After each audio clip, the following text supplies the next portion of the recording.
Today, I would like to talk about what I think is the best value home theatre system available right now. And you can put this together for as little as $300. And as a neat bonus, it doesn't rely on you having a good sounding room. This episode is brought to you by Munich High-End, the world's leading international audio show, running May 15 through 18 at the MOC.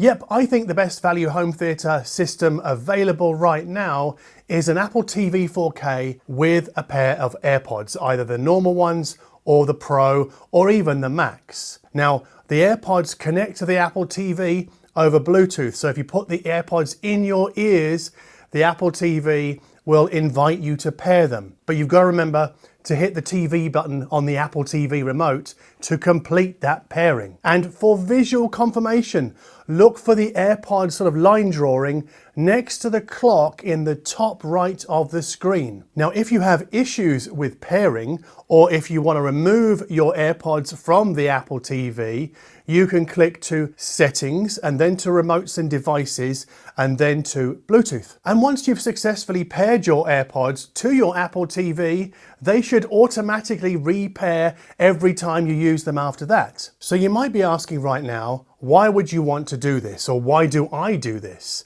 So let me walk you through my main 3 use cases. I use a pair of AirPods Pro and an Apple Music account to keep abreast of what's going on with Dolby Atmos in the music world. And there are thousands more Atmos albums available on Apple Music than there are available losslessly pressed to a Blu-ray disc. And last year's Dolby Atmos poll told us that only 29% of this channel's viewers listen to music mixed in Dolby Atmos, but that over half of those are doing so via headphones. So that means Bluetooth headphones in the main. So when I'm out and about, I listen to the likes of Kraftwerk and Brian Eno in spatial audio on Apple Music via the AirPods Pro paired with an iPhone 13 mini. But when I'm sat at home, I listen to those spatial mixes of Kraftwerk and Eno and others. I use the AirPods Pro paired to an Apple TV 4K. And I do this because browsing Apple Music on an Apple TV is much more of a relaxing sort of lean back experience than the phone sort of lean in, and it gets you really kind of focused, and it's also caused me some shoulder problems in the last few months. And yes, the volume control on the Apple TV remote can control the volume of the AirPods, and yes, we still get noise cancellation from our AirPods when paired with the Apple TV 4K, and we can still use the AirPods gesture controls for play, pause, and volume up and down.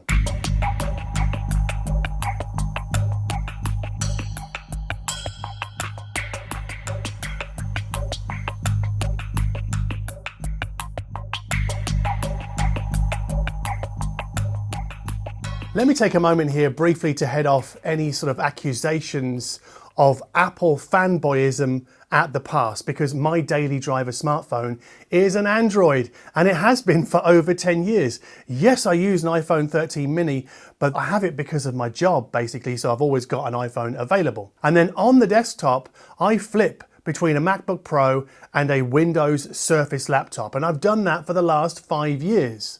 Let's turn our attention now to YouTube, because I watch a lot of YouTube on the Apple TV, especially camera review channels and podcasts in which Rory Sutherland is the guest. And with that podcast content, where the visuals are usually a pair of talking heads, the AirPods free me from my seat. So if I head upstairs or into the kitchen, I can keep listening without having to crank the volume on a pair of loudspeakers. And I guess really the only limitation here is the range of the Bluetooth connection.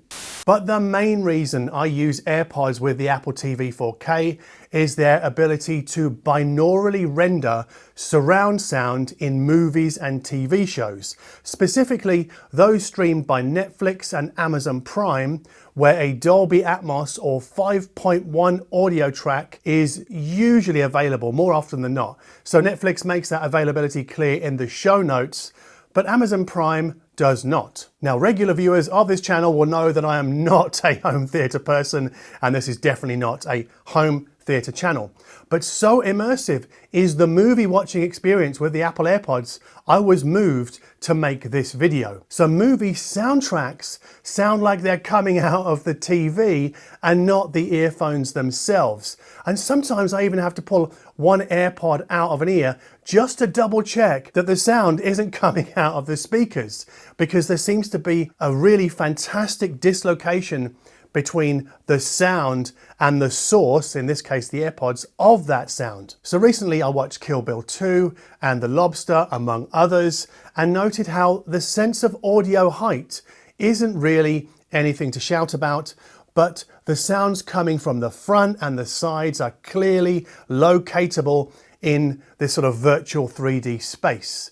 And that's probably more pronounced than the sounds coming from behind, because I think they're a little bit weaker. And for me, Dolby Atmos's sound layering and localization are much stronger with movies than with music. Or maybe it's because Atmos is mixed better for movies than with music in the main. There are, of course, wonderful exceptions in the music world, but in the main, I generally think, yeah, you can kind of hear a sound over here and then over here and then over here from a movie soundtrack, and you don't tend to get too much of that from listening to spatial audio on Apple Music. And I've often described that as, I guess, stereo on steroids, or steroid stereo. I don't know. What am I talking about? I'm terrible at this.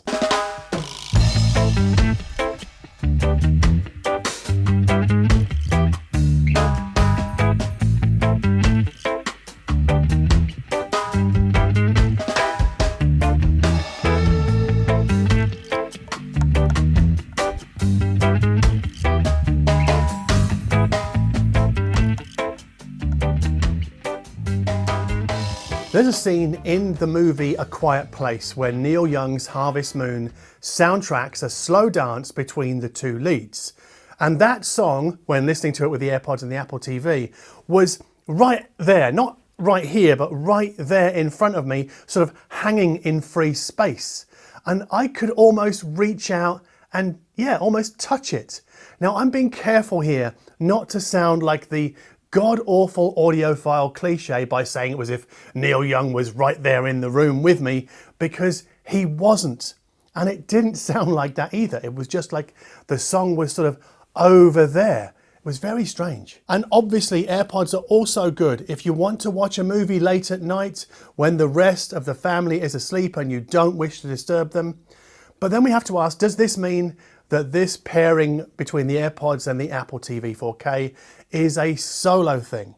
Well, not quite actually, because Apple has baked some degree of sociability into the Apple TV and AirPods experience. So we can pair two sets of AirPods simultaneously with the Apple TV 4K. And yes, Dolby Atmos decoding is maintained across both sets of those AirPods, although I don't think you can customize the Atmos in each one when you're doing that. And if you feel that the AirPods are lacking in the low end and that there's no way they can emulate the kick or the depth of a subwoofer, I'd say you are right. But speaker systems almost always demand the room be acoustically treated for optimal performance, and headphones do not. So we don't hear any room reverb from our AirPods, and they don't need bass trapping either. But if you insist on more bass, I would suggest you try the AirPods Max with an Apple TV 4K. I did that. I think they are more impactful in the low end than the AirPods and the AirPods Pro. That's kind of obvious really, isn't it? But the Max are nowhere near as comfortable as the AirPods or the AirPods Pro. So I can watch a 3-hour movie whilst wearing the AirPods or the AirPods Pro, but not the Max. They just feel too heavy after some time. Did you know that Roon can stream directly to an Apple TV 4K? Yep, true story. You don't need a Roon-ready streaming device to get up and running with Roon. You just have to hook the Apple TV's HDMI output into an HDMI input on your AV receiver, DAC or amplifier, and let its DA converter do the rest. Or let your AirPods DA converter do the rest. The only caveat is that an Apple TV won't do high-res audio. It's kneecapped at 48 kilohertz, but I don't think that will be an issue for most people. And I would like to thank Roon for sponsoring this video. Oh, I have 3 more thoughts about this super affordable home theater system. Number 1, you might be thinking that you can watch movies like this with a smartphone, and yes, you can, but watching movies on your smartphone is, I think, no way to honor the movie's artistic intent. I think it's disgusting, actually, but hey, who am I to judge? 2, you might be thinking that you don't watch movies and you're a podcasts only kind of person, which means you have YouTube Premium, right? Because only premium subscribers can stream the audio portion of a YouTube podcast when the smartphone's screen is locked. And you don't have this issue with an Apple TV 4K. And if you're at home listening to those same podcasts via the Apple TV and the AirPods, it won't impact your phone's battery life. And number 3, you might wonder if this works with other Bluetooth earphones. I don't know. I haven't tried other earphones, but if you have, let us know how that went in the comment section below. Anyway, that's all from me today. If you like this video, you know what to do. And hit us up on Patreon if you want to know about and listen to my top 10 favorite songs from movies. And as always, thank you ever so much for watching.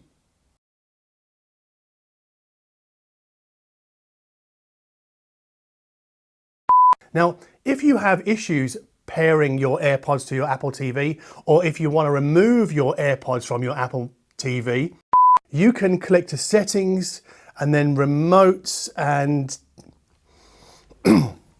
so Netflix makes that availability clear in the show notes, but Netflix makes that availability clear and